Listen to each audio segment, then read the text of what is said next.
부모 유산을 자녀에게 주는 것은 아름답지 않습니까? 성경에도 유산은 물려줘야 되는 겁니다.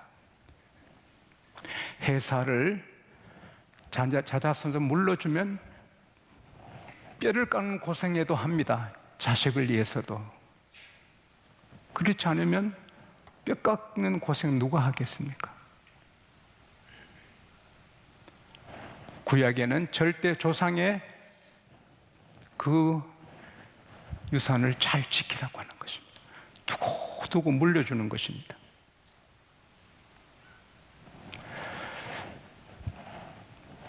그래서 아이들을 다 불렀습니다. 그 부모를 향한 마음을 한번 점검해 보고 싶었어.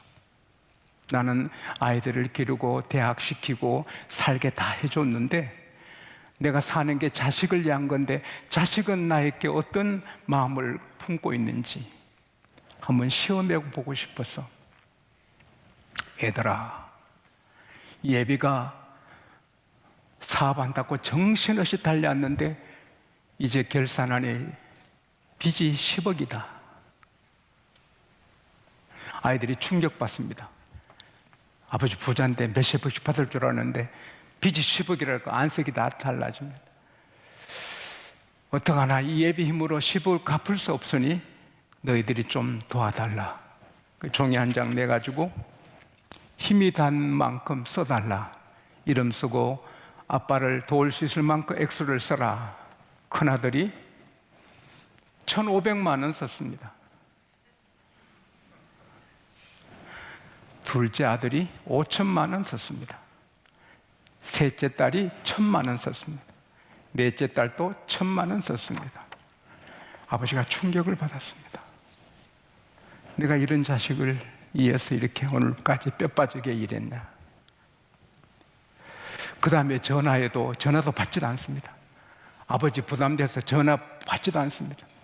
그래서 통지를 다 했습니다. 오늘 중요한 말을 하니 다 오라. 아들, 며느리, 딸 사이 다 왔습니다. 자, 예비 재산이 40억이다.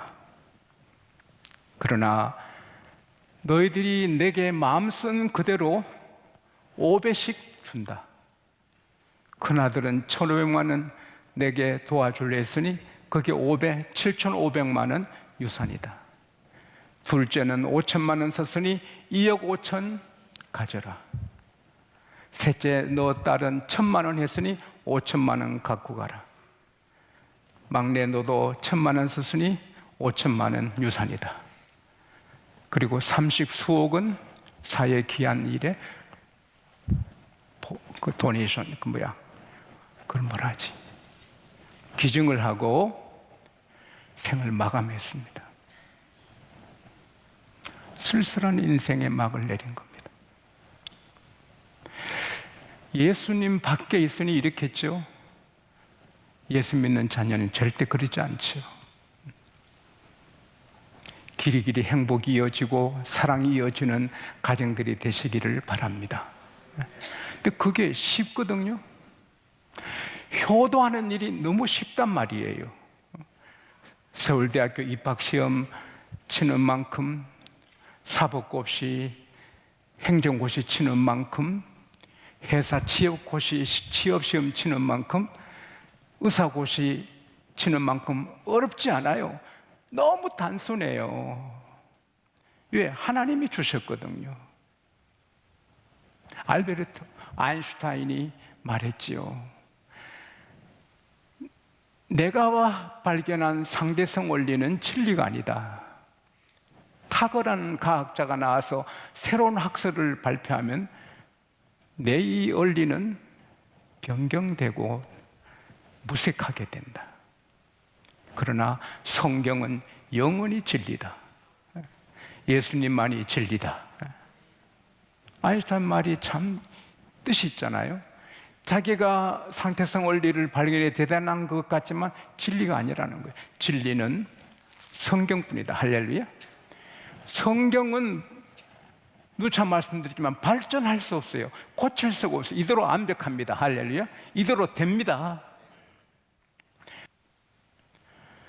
우리가 부모에게 순종하면 복은 하나님이 주시는 것입니다. 현재 지금 살아있는 아이 중에 하나가 무조건 부모에게 순종하는 아이가 있습니다. 이름이 엘리사입니다.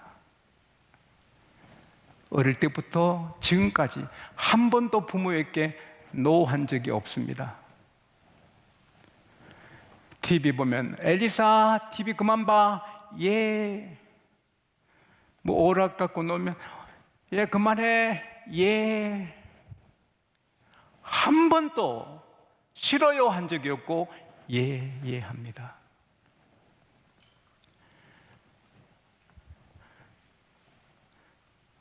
그래서 그 아이가 보배인데 학교 선생님이 보니까 비범합니다.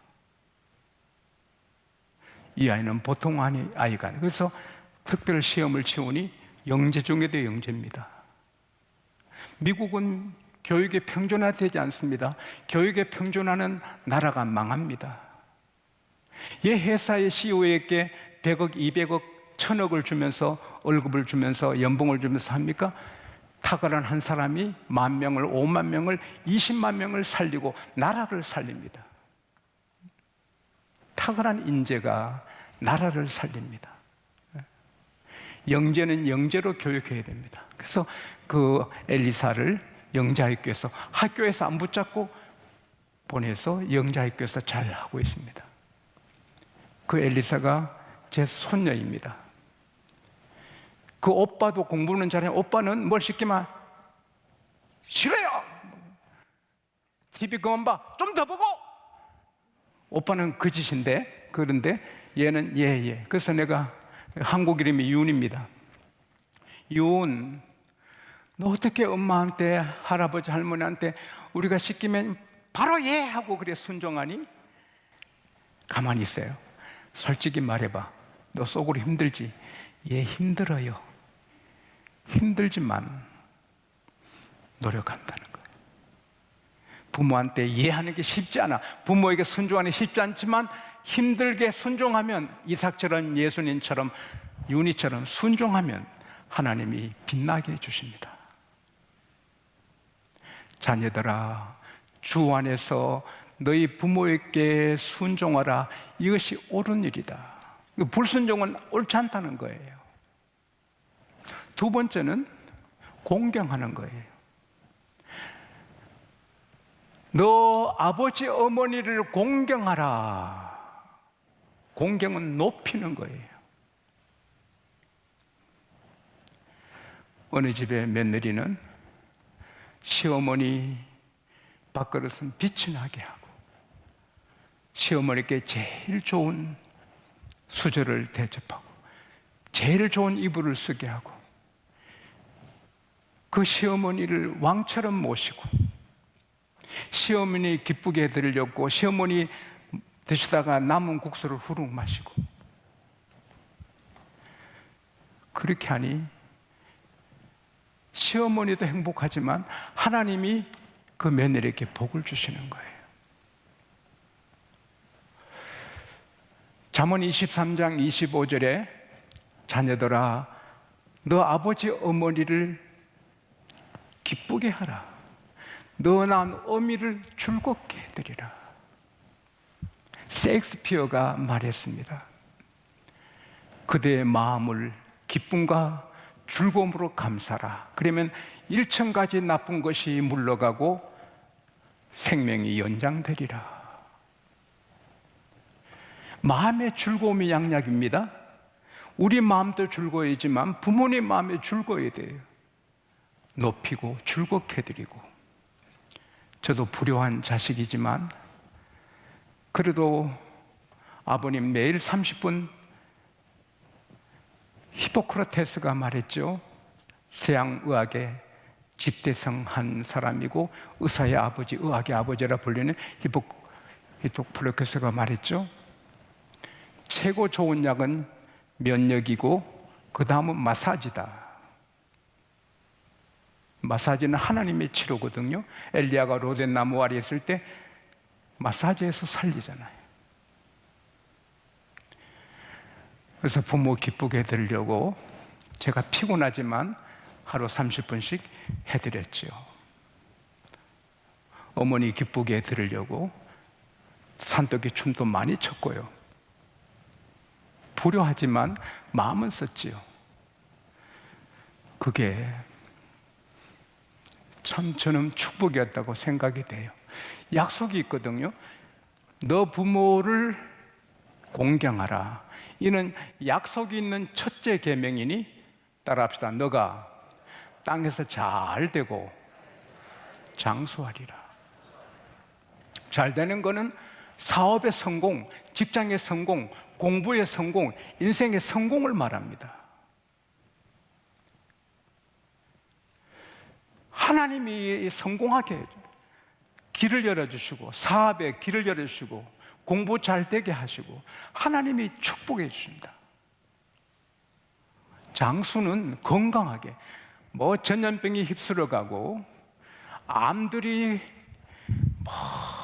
갖가지 병들이, 사고가 천재지변이, 쓰나미가 밀려오고 아무리 세상이 뒤죽박죽이 되고 산이 바다에 던지고 난리가 나도 부모님을 공경하고 순종하고 부모님 기쁘게 해드리는 자는 하나님이 책임지시고 잘되게 하시고 장수하게 해주십니다. 할렐루야.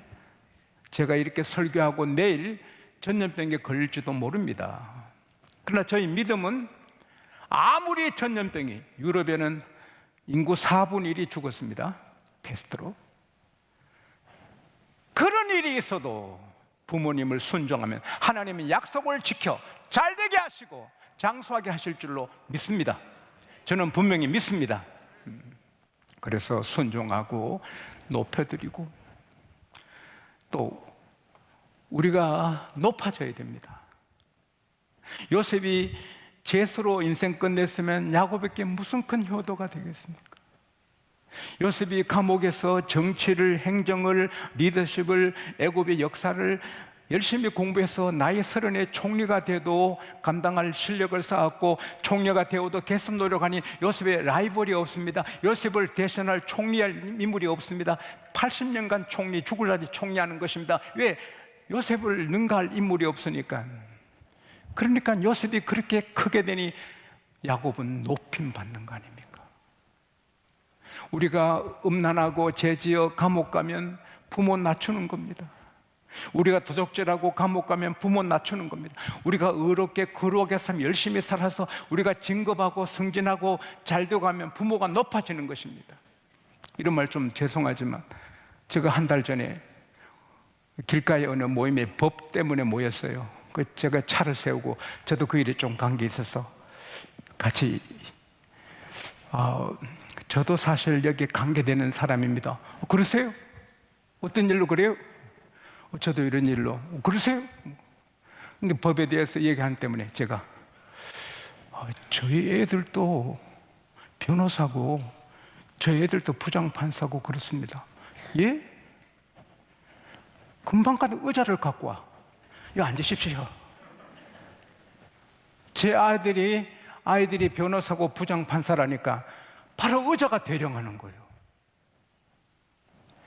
부모 높이는 것은 말로 높이고 마음으로 즐겁게 드리고 있지만 우리가 열심히 살아서 우리가 클 때 부모도 높임 받는 것입니다. 할렐루야.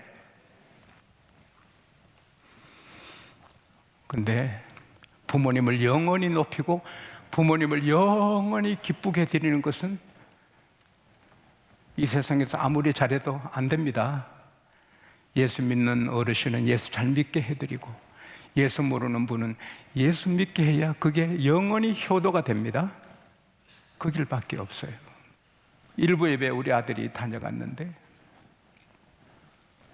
우리 아들 어릴 때 유치원 초등학생 때 제가 때때로 강조한 게 뭡니까? 우리 집에 제일 높은 분이 누구냐? 하나님. 하나님은 신이시고 사람 중에 아빠. 무슨 소리야? 우리 집에 최고 높으신 분은 할아버지다. 할아버지가 왕이고 할머니가 왕이야. 그렇게 계속 강조했습니다. 할아버지 할머니를 높이고 나중에 방학도 휴가도 할아버지 할머니 지내고, 할아버지 할머니 방에 들어가서 잘라하고, 할아버지를 제일 높이고 할머니를 제일 높이니 자기들이 복 받잖아요. 어떤 집에는 할아버지가 애한테 손자 전하니 아저씨 누구예요? 그런 손자도 있잖아요.